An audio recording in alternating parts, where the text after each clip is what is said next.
Слышите это прекрасное звучание волшебных инструментов? Музыку любят все, и ребята из 13 школы-интерната не исключение. Как вы думаете, что за праздник? Это день рождения школы-интерната с нарушением опорно-двигательного аппарата.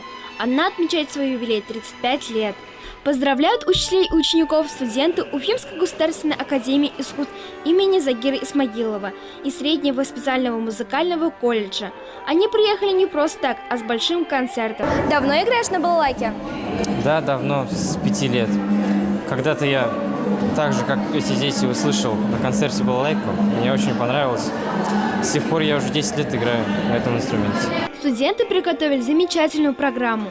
Звучат народные, классические, эстрадные и башкирские инструменты, а также вокальные номера. Музыканты выступают в разных составах: сольные исполнения, дуэты, квартеты и ансамбли.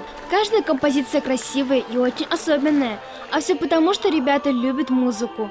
Они полностью раскрывают образ и историю своей мелодии и песни, которые не оставят никого равнодушным. Но сами учащиеся школы не остались в стороне, тоже поздравили учителей и любимую школу, подготовили песню и нарисовали множество красивых открыток и плакатов.